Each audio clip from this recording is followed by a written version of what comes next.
The movement of decentered writing, for a post-autoethnography. What is and does a post-autoethnography? A question of opening, rather, a line of flight, therefore, a question that becomes a possibility, experimentation and improvisation. Here, the sense of for alludes to the commitment to keep moving in order not to stop making us uncomfortable and to share something different, perhaps towards a different world. An invitation to allow ourselves uncertainty, humility and not knowing in discontinuity. To go along with the problem and with its unpredictability, to walk, to entangle, to trace the lines of living and dying, to cultivate responsibility in the terms of different ways of knowing. Writing accepting our vulnerabilities as researchers and educators to engage in a writing in the path of a life, not exclusive of self, but beyond self. Writing and thinking at the pace of problems has allowed us to problematize our relationship to the world by elaborating questions to open research and theorizing to more action. More imagination, more challenges, questions, possibilities, and urgencies that can trigger something generative that helps us all equally.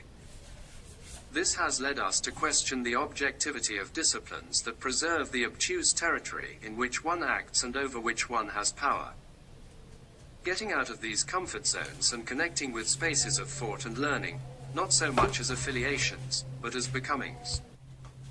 In our trajectories, we have been experimenting with writings that emanate from performative ethnographic practices, narrative inquiry, writing as research, critical autoethnography, among other lines of writing that, disturbing our standard academic habits, have allowed us to rethink and do research in another way. Thus, we write spinning knowledge, practices, concepts, ideas, questions, senses, and. A writing in movement, zigzagging and recursive, that comes from a past-present-future relationship and creates thought. Suddenly, we can no longer conform to the norm and our habits continue to remove. So, we can no longer think as we used to think, educate as we used to educate, read as we used to read and write as we used to write. A different writing that accompanies an unstable, undefined, restless thought, that goes back and forth and does not stop. Becoming is never imitating or copying a model, because becomings act in silence, they are almost imperceptible. The becoming of writing begins to coexist with the dispersion of the self, instead of its reification.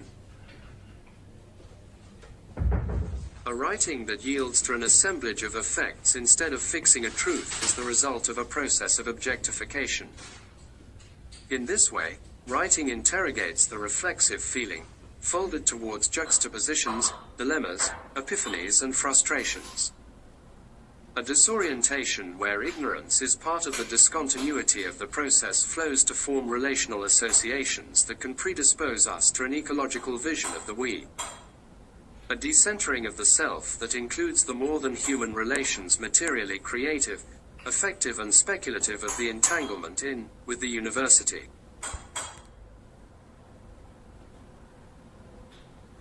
We see that the agency of writing has nothing to do with signifying, but with delimiting, mapping, even future places.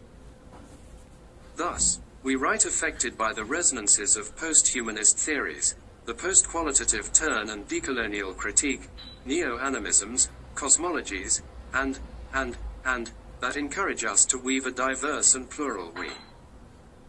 Thinking with beyond the normed practices of conventional qualitative research by distancing ourselves from masculinist and colonialist methodological individualism. We no longer despair of the stubborn search for answers to the praxis questions of what to do and, more critically, how to do it.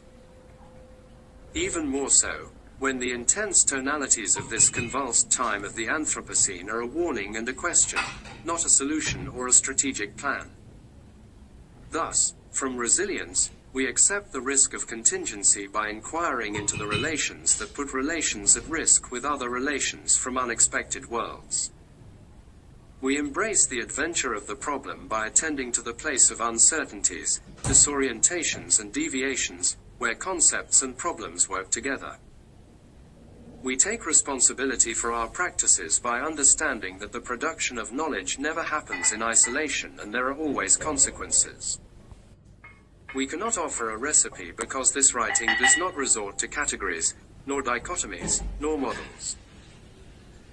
It is an overflow of multiple lines and rhizomatic connections that begin again in a new line, or return to an old line, affirming interconnection and growth. Lines that do not cease to interrupt and challenge the orderings of standardized academic writing. A writing to think difference is an event of thinking, difference without subjects or objects, intensity as pure difference. Writing that displaces and disengages one's own understandings to decant rather towards the formless or the unfinished. That is why, when we write, we become uncomfortable with the way we experiment, problematize and dialogue with theories, in order to, in the best of cases, never stop thinking. Movement of thinking. Nomadism of thinking. Singularity of thinking. And thinking does not mean to respond to everything. Thus, post-autoethnography adheres to a more than human pedagogy and cosmopolitics to think in a new research that is not governed by the pre-established rules of the normal and the obvious. A writing that transgresses disciplinary boundaries and stable classifications in order not to stop removing our habits. A movement that remakes itself different and makes a difference from what is already happening, embedded in an immanence of doing. For our habits are not fixed dispositions. On the contrary, new habits are always being formed and existing ones never cease to change. A movement from writing about to writing within the becoming of the co-compositions of the assemblages of which we are a part, opening a space of encounter in which things happen.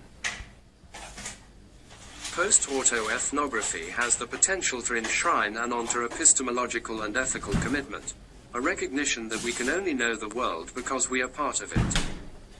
Thus, we reattend to research as unstable, as the result of co-compositional and discontinuous relational processes occurring across space-time. A far cry from trying to impose pre-existing structures, patterns, and codes into which we are expected to fit all aspects of our research projects so that they are recognizable, clear, and accessible. Even more so, when many events and encounters overflow writing, there where it is complex to find the words to explain situations in which we do not know how to react and leave us as strangers to ourselves. The decentering of writing is akin to a thought inseparable from a becoming. Becoming with, walking with, writing with, then, to move we write and to write we move. Post-autoethnography mobilizes a writing that attends to the open-ended, rhizomatic, and processual character of relationships, thus attempting to let go of the self to which the self clings. A writing that moves beyond aspects of the world outside to consider the place of things that vibrate and animate and events that take shape through others. Here, writing is understood as an unfinished process, as constant movement. A writing that does not atrophy in knowing what to tell, because it does not know where, nor how far it will go. It is a writing that weaves its way through the world along the multitude of lines of relationships, testing every fissure or crack that can potentially provide growth and movement. Post-autoethnography does not pretend to be an obscure, enigmatic, indecipherable and colonizing writing that masks relations of knowledge power. It is a writing that mobilizes a narrative in which writer and reader can come into contact, affect each other and make connections.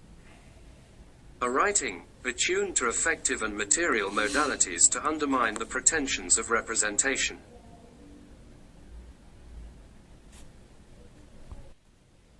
It is a nomadic and uncomfortable thought, that goes and returns, that does not stop, that seeks to think always anew and, again, always to think.